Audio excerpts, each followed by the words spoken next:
శ్రీమాత్రే నమః. శ్రీ లలితా సహస్రనామంలో 934వ నామము విశ్వమాత.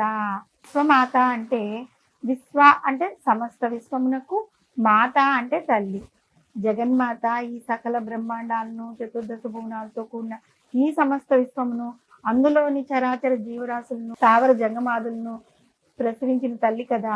ఆ పరమేశ్వరి ఆ బ్రహ్మ కీటజన్య అంటే సృష్టిలోని అతి చిన్నదైన కీటకం నుంచి సృష్టికర్త అయిన బ్రహ్మదేవుని వరకు వీళ్ళందరికీ ఆ తల్లే మాత.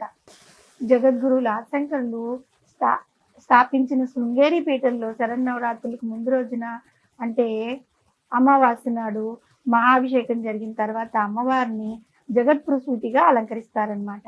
ఇది ఆ తల్లి యొక్క విశ్వమాత లేదంటే సమస్త విశ్వం యొక్క సృష్టికర్త పాత్రను మనకి తెలియజేస్తూ ఉంటుంది. ఈ అలంకరణలో పరమేశ్వరి తన ఒడిలో మొత్తం విశ్వంను ఒక పసికందుగా ఉంచుకుని, నేను ఈ సమస్త విశ్వంను కన్న తల్లిని, ఈ విశ్వంలో జీవులందరూ నా బిడ్డలే, వారిని నేను రక్షిస్తూ ఉంటాను అనే సందేశాన్ని మనకి తెలియజెప్తూ ఉంటుంది. సమస్త విశ్వమునకు ఆ తల్లి జగన్మాత కదా.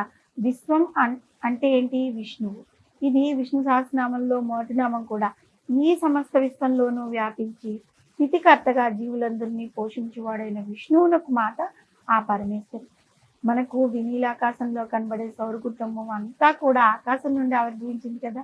ఈ ఆకాశంతో సహా సమస్త విశ్వం కూడా విశ్వమాత అని వసన్యాది వాగ్దేవతలు కీర్తింపబడిన ఆ జగన్మాత ఆ తల్లి గర్భం నుంచే వచ్చింది. ఈ సమస్త విశ్వాన్ని కన్నా అమ్మను బెమ్మరపోతన గారు తన భాగవతంలో ఎంత అద్భుతంగా వివరించారు అంటే, పరమేశ్వరి తల్లులందరికీ తల్లివి, సప్త మాతృకులకు కన్న తల్లివి, ముల్లోకాలకు మూలమైన లక్ష్మి సరస్వతి పార్వతులకే మూలమైన తల్లివి, అందరి అమ్మల కన్నా అధికురాలైన మహాతల్లివి, నువ్వు అమ్మల కన్నా అమ్మవమ్మ, ముగురమ్మల మూలపుటమ్మ. ఈ సర్వ సృష్టి కూడా స్త్రీ నుంచే సంభవిస్తుంది కదా. పురుషుడు ప్రాణప్రదాత, స్త్రీ శరీరదాత్రి. ఈ సృష్టి అంతా స్త్రీ స్వరూపం.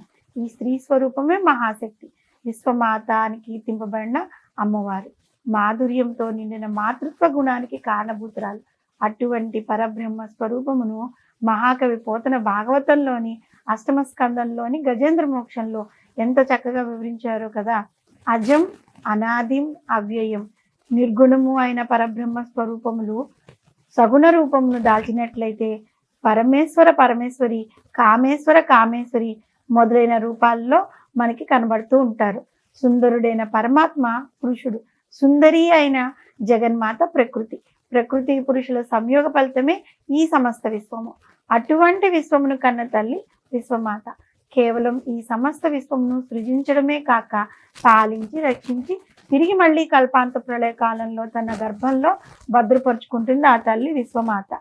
ఎవరి చేతనైతే ఈ జగమంతా సృష్టింపబడిందో, ఎవరిలో ఈ జగమంతా మళ్ళీ లీనమవుతుందో, ఎవరి చేత నాశనం చేయబడుతుందో, ఈ సృష్టికి మూల కారణం ఎవరో, మొదలు చివర మధ్య అంతా తానే ఉన్నవాడెవరో ఈ ఈశ్వరుణ్ణే నేను శరణు కోరుచున్నాను.